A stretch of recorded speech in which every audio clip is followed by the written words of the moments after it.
Good morning friends.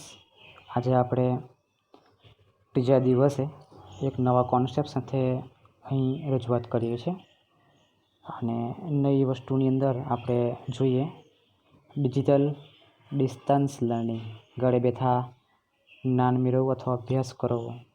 આ distance એટલા માટે કે અત્યારે હાલની જે મહામારી કોરોનાની ચાલી રહી છે એના સંદર્ભમાં આપણે ઘરે બેસીને પણ અભ્યાસ કરી રહીએ એ માટે આપણે JMB ઇન્ટરનેશનલ સ્કૂલ અંકલેશ્વર વટી આ પ્રોગ્રામ સ્ટાર્ટ કર્યો છે.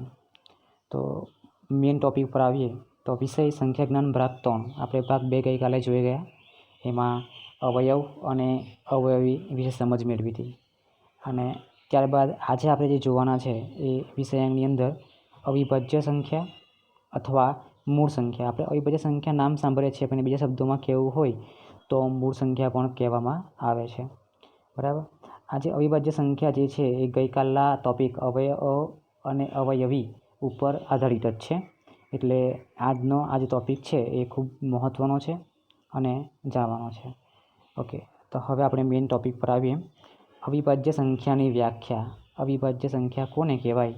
તો એને આપણે વ્યાખ્યા દ્વારા સમજ મેળવીએ. જે સંખ્યાને માત્ર 2 જ અવયવ હોય, જે સંખ્યાને માત્ર 2 જ અવયવ હોય તેવી તમામ સંખ્યાને અવિભાજ્ય સંખ્યા કહે છે. બરાબર છે. જે સંખ્યાને માત્ર 2 જ અવયવ હોય તેવી તમામ સંખ્યાને અવિભાજ્ય સંખ્યા કહે છે. અથવા બીજા શબ્દોમાં આપણે કહેવું હોય, જે સંખ્યાને માત્ર 1 વડે, કેટલા વડે? 1 વડે અને પોતાના વડે નિશેષ ભાગી શકાય તેને અવિભાજ્ય સંખ્યા અથવા મૂળ સંખ્યા કહે છે. ફરીથી એકવાર રિપીટ કરું. જે સંખ્યાને માત્ર 2 જ અવયવ હોય, કેટલા અવયવ હોય? 2 જ અવયવ હોય એવી તમામ જે સંખ્યા છે એ તમામ સંખ્યાને આપણે શું કહીશું? અવિભાજ્ય સંખ્યા કહે છે. અથવા જે સંખ્યાને માત્ર કેટલા વડે? તો કે ભાઈ ફક્ત 1 વડે અથવા પોતાના વડે નિશેષ ભાગી શકાય તેવી સંખ્યાને અવિભાજ્ય સંખ્યા અથવા મૂળ સંખ્યા કહે છે. વધુ જાણકારી આપણે એક ઉદાહરણ સાથે સમજીએ. ઉદાહરણ થકી આપણે એને વધુ સમજીએ જોઈએ. 10. ગઈકાલે આપણે આ અવયવ અને અવયવીમાં ઉદાહરણ લીધું તો 10ના આપણે અવયવ પાડ્યા હતા. પોતે 1 તો હોય જ અને 10 પોતે એક સંખ્યા પણ હોવાની, તો 2 પંચા 10 થશે. 2 પંચા 10. બરાબર.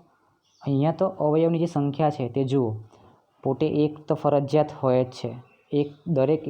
એક એ દરેક સંખ્યાનો અવયવ છે, આપણે સમજેલા. ત્યારબાદ 2, 5, 2 અને 5 અને પોતે સંખ્યા 10. તો અહીંયા આપણે વ્યાખ્યામાં શું જોયું? અહીંયા તો 1, 2, 3 ને 4 થઈ ગયા. વ્યાખ્યામાં જુઓ, વ્યાખ્યામાં શું કીધું છે? તો કે ભાઈ માત્ર 2 જ અવયવ હોય. તો અહીંયા તો 4 છે એટલે 10 એ શું કહેવાશે? અવિભાજ્ય સંખ્યા કહેવાશે?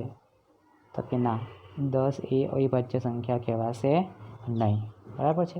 બીજું ઉદાહરણ સમજીએ તો કે 11. ચાલો જોઈએ. 11 અથવામાં જે વ્યાખ્યા લખી છે તેમાં જુઓ કે 1 વડે ફક્ત માત્ર 1 વડે પોતાના વડે, તો કે ભાઈ 1 વડે નિશેષ ભાગી શકાય છે. જુઓ, ચેક કરીએ તો કે ભાઈ 1 એકુ 1, 1માંથી 1 જાય તો 0, ઉપરથી ઉતાર્યો 1, ફરી પાછા 1 એકુ 1 અને અહીંયા આવશે 0, 0. ઓકે, તો અહીંયા 1 જે છે એના વડે નિશેષ ભાગી શકાય છે. એવી સેમ રીતના આપણે 11ને 11 વડે પણ ભાગી શકીએ છીએ. તો કે ભાઈ કઈ રીતના? કે ભાઈ 11 એકુ 11. શું આવશે જવાબ? તો કે ભાઈ 0. એટલે અહીંયા નિયમ સાબિત એવો થાય છે. વ્યાખ્યા પ્રમાણે જોવા જાય તો આપણે આને 1 વડે અને પોતાની સંખ્યા એટલે કે 11 વડે પણ નિશેષ ભાગી શકાય છે. તો આવી સંખ્યા જે છે એને આપણે શું કહીશું? તો કે ભાઈ અવિભાજ્ય સંખ્યા. શું કહીશું આપણે? અવિભાજ્ય સંખ્યા તરીકે ઓળખવામાં આવે છે. ઓકે, આગળ જઈએ. કદાચ આના પરથી બે પ્રશ્ન એવા બને છે કે સૌથી નાની અવિભાજ્ય સંખ્યા કઈ? સૌથી નાની અવિભાજ્ય સંખ્યા કઈ? તો ખાસ ધ્યાન રાખજો, સૌથી નાની અવિભાજ્ય સંખ્યા 2 છે. કઈ છે? 2 છે. બીજો એ જ ક્વેશ્ચન, એ જ પ્રશ્ન, તો એ જ પ્રશ્નને બીજી બાજુએ કે સૌથી નાની બેકી એટલે સમ. એ શબ્દમાં આપણે કહીએ શું કહીએ છીએ ને સમ. અવિભાજ્ય સંખ્યા કઈ? તો પણ જવાબ આવશે કેટલો? 2. એટલે આ બંને પ્રશ્નમાં ક્યાંય પણ પૂછવાતા નહીં. સૌથી નાની અવિભાજ્ય સંખ્યા પૂછે એનો જવાબ પણ કેટલો આવશે? 2. અને સૌથી નાની બેકી અવિભાજ્ય સંખ્યા પૂછે તો એનો જવાબ પણ કેટલો આવશે? 2 જ આવશે. આ એક ખાસ પરીક્ષાલક્ષી પ્રશ્ન છે. આમાં ઘણીવાર પૂછાયો પણ છે અને પૂછાતો આવે છે. ઓકે, આપણે જઈએ. હવે આપણે આના ટેબલ સમજીએ. 1 થી 100 સુધીમાં કુલ કેટલી અવિભાજ્ય સંખ્યાઓ આવે છે એને આપણે સહેજ વધુ જાણકારી મેળવી લઈએ. એટલે આપણને ક્યાંય અવિભાજ્ય સંખ્યાની અંદર કોઈ પણ જગ્યાએ તમને કોઈ પણ પ્રશ્ન પૂછવામાં આવે તો મારા ખ્યાલ મુજબ તમને કોઈ પણ પ્રકારની તકલીફ પડશે નહીં. અહીંયા લખ્યું છે ને 2 થી 10. 2 થી 10 તો એમાં કુલ કેટલી અવિભાજ્ય સંખ્યા આવે? તો કે ભાઈ 2 આવે, 3 આવે, 5 આવે અને 7 આવે. એટલે કે એકી સંખ્યાઓ.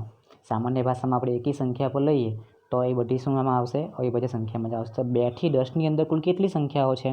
તો કે ભાઈ કુલ સંખ્યા કેટલી? 4. તો કે 2, 3, 5 ને 7. એવો પ્રશ્ન પૂછવામાં આવે કે બેકી સંખ્યાનો 2 થી 10માં આવતી અવિભાજ્ય સંખ્યાનો સરવાળો કેટલો થાય? મેં અહીંયા તમને સરવાળો પહેલેથી લખીને આપી દીધો. એટલો થશે 17 થશે. યાદ રાખજો 17. ઓકે, ત્યારબાદ છે 10 થી 20માં કેટલી આવશે? 10 થી 20માં કેટલી? તો 10 થી 20ની અંદર અવિભાજ્ય સંખ્યા કઈ કહેતા કે 11, 13, 17 અને 19. આનો સરવાળો કેટલો? તો કે ભાઈ 60 થાય. આ 10 થી 20માં આવતી અવિભાજ્ય સંખ્યાનો સરવાળો કેટલો થાય એવો પ્રશ્ન પૂછવામાં આવે તો કેટલો થશે? 60 થશે. અને કુલ સંખ્યા કેટલી? તો કે ભાઈ ગણો 1, 1, 2, 3 અને 4. અહીંયા પણ કેટલી છે? 4 છે. ઓકે, ત્યારબાદ છે 20 થી 30માં. 20 થી 30માં કેટલી? તો ફક્ત 2 જ છે, 23 અને 29.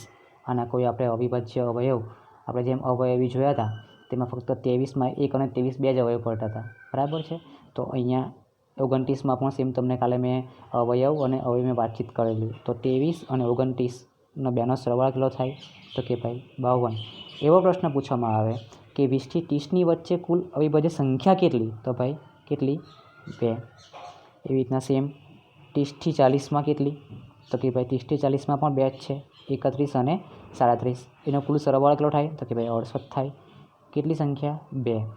40 થી 50માં કેટલી? તો ભાઈ 41, 43 અને 47. બરાબર. અને કુલ સરવાળો કેટલો? 131. કુલ સંખ્યા કેટલી ભાઈ 40 થી 50ની વચ્ચે? તો 41, 43 ને 47. કેટલી? 3. ઓકે, ત્યારબાદ છે 50 થી 60. કેટલી છે? તો 53 અને 59. કેટલી છે? 53 અને 59. કુલ કેટલી સંખ્યાઓ? 2. કુલ સરવાળો કેટલો? 112. 60 થી 70ની વચ્ચે કુલ કેટલી અવિભાજ્ય સંખ્યાઓ આવે? તો 61 અને 67. કુલ સરવાળો કેટલો? 128. કુલ કેટલી સંખ્યા? તો કે ભાઈ 2. ઓકે, 70 થી 80 એમાં 71, 73 ને 79. આ કુલ 3 સંખ્યા એવી છે કે જે 71 થી 80ની વચ્ચે આવે છે. એનો કુલ સરવાળો થાય 223. એમાં કુલ કેટલી સંખ્યાઓ છે? 3.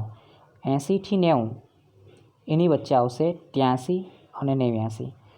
એનો કુલ સરવાળો 172. એમાં કુલ સંખ્યાઓ કેટલી? તો કે ભાઈ 2. અને 90 થી 100ની વચ્ચે ફક્ત અને ફક્ત કેટલી છે? 1 જ છે. અને કઈ? તો કે ભાઈ કેટલી? તો કે ભાઈ 1. અને કઈ? તો કે ભાઈ 97. બરાબર છે. આમ આ કુલ 2 થી લઈને એમ તો જોવા જાય તો 1 થી લઈને 100 સુધી, પણ 1 જે છે એ પોતે વિશિષ્ટ સંખ્યા છે એટલે આપણે લીધેલ નથી. એટલે 2 થી 10, 2 થી લઈને 100 સુધીની. બરાબર. કુલ અવિભાજ્ય સંખ્યાઓનો સરવાળો કુલ પૂછવામાં આવે તો આ બધાનો આપણે સરવાળો કરીશું. 1 થી 100 વચ્ચેનો અથવા 2 થી 100 વચ્ચેનો લઈએ આપણે. તો કુલ સંખ્યાનો સરવાળો તમે કરશો તમને અહીંયા સંખ્યા મળી જશે. બરાબર. ત્યારબાદ નીચેના કુલ કેટલા પ્રશ્નો છે તે જોઈએ.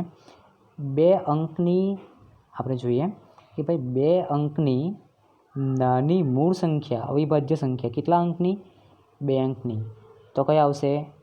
2 અંકની નાની. તો કે 11. કઈ આવશે? 11 આવશે.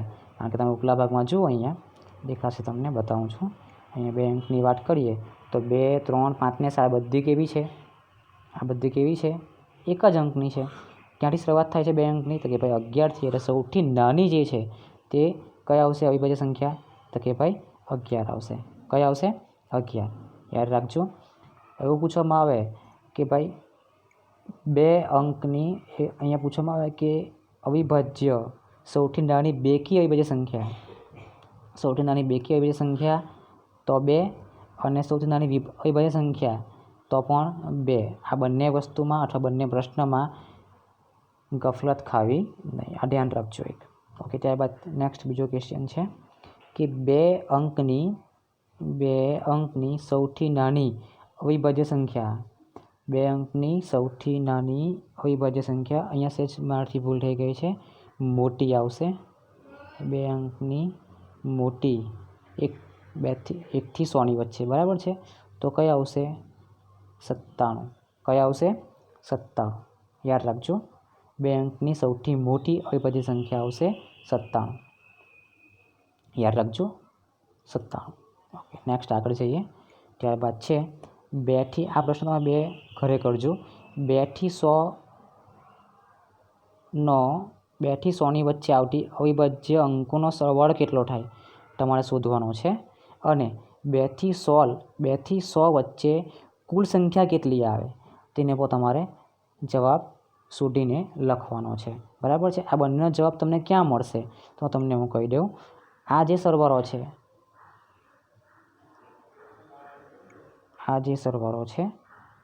આ સરવાળો એ 2 થી 100 વચ્ચેનો સરવાળો છે. અને 2 થી 100 વચ્ચે કુલ સંખ્યા કેટલી આવે? 2 થી 100 વચ્ચે કુલ સંખ્યા કેટલી આવે? અવિભાજ્ય સંખ્યા. હા, 2 થી 100 વચ્ચે કુલ અવિભાજ્ય સંખ્યા કેટલી આવે એને અહીંયા તમારે કુલ સરવાળો તમને અહીંયા પ્રાપ્ત થઈ જશે, બરાબર છે. તો આજે આપણે આ જે વિડીયો છે એ ફક્ત એક ટૉપિક ઉપર જોયો છે, અવિભાજ્ય સંખ્યા અથવા મૂળ સંખ્યા, બરાબર છે. Okay, thank you. આવતીકાલે ફરીથી પાછા એક નવા ટૉપિક ઉપર મળીશું.